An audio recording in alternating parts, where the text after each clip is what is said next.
Konnichiwa, I'm Paqupel, your guide to Japanese flavors. Today we're making Japanese Crab Cream Croquettes, crispy outside, creamy inside. Korokke, or Japanese croquettes, are a beloved Yoshoku dish, Japanese-style Western cuisine with roots in the French croquette. In Japan, there are two main types, mashed potato korokke and cream korokke. Since potato korokke is a staple of everyday home cooking, that's usually what people imagine when they hear just korokke. Cream korokke, on the other hand, feels like a special treat because it takes more skill and care and is often enjoyed at nicer restaurants. In this video, we'll show you how to make Japanese crab cream croquettes at home, step by step. Alright, let's start cooking. First, we'll make the bechamel sauce. Add the butter to a frying pan or saucepan and melt it over medium-low heat. Add the onion, sprinkle with a pinch of salt, and sauté until soft and translucent.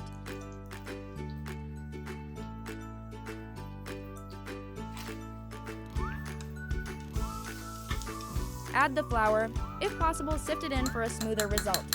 When adding the flour, turn off the heat to prevent burning. Once the flour is fully incorporated, turn the heat back on. Cook for 1 to 2 minutes, stirring constantly until the flour is fully cooked and fragrant, being careful not to let it brown. Cooking the flour thoroughly removes its raw taste and creates a smooth, melt-in-your-mouth béchamel.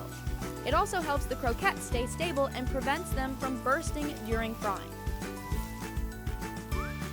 Add the milk at room temperature or slightly warmed in several additions, stirring well each time. This helps create a smooth bechamel without lumps.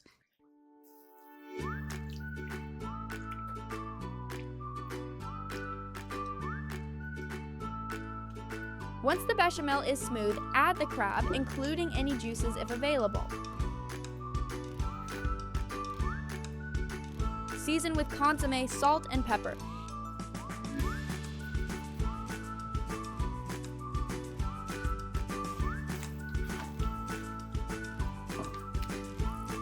Heating it until it slowly falls from the spatula helps prevent bursting during frying.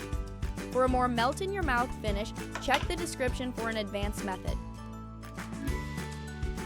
Transfer the bechamel to a tray.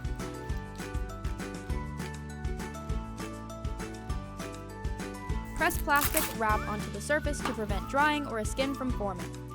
Once it has cooled slightly, refrigerate for 2 hours to overnight until well chilled. Chilling is the key to success. It firms up the bechamel for easy shaping and helps prevent bursting or leaking during frying. Divide the chilled bechamel into 8 portions and shape them into small oval logs. Lightly oil your hands to make it easier to handle.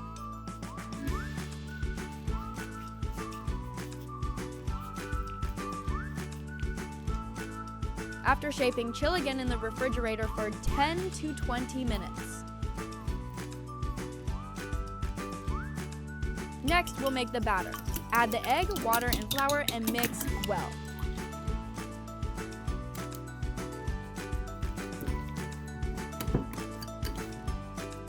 Dip the chilled bechamel filling into the batter. Coat evenly with breadcrumbs, gently pressing them on. If the coating is uneven, the filling may leak and absorb excess oil. Make sure it's even and well adhered. Refrigerate again for 15 to 30 minutes. Now let's start frying. Heat the oil to 340 degrees Fahrenheit. You'll know the oil is ready when small bubbles gently form around the tips of the chopsticks. Keeping the oil at 340 degrees Fahrenheit is key to a good finish. Gently place the chilled bechamel pieces into the oil. Fry in small batches, 1 or 2 at a time, to keep the oil temperature steady. Fry without touching for 1.5 to 2 minutes until the coating sets. Once the surface turns a light golden brown, remove them and drain well. The bechamel filling is already cooked, so frying isn't about cooking the inside. Removing them as soon as they're golden is the key to a light, crisp finish.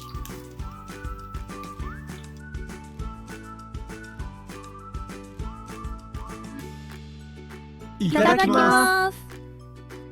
For an advanced method with a cleaner shape and a more melt in your mouth Béchamel filling plus a special homemade sauce, check the description.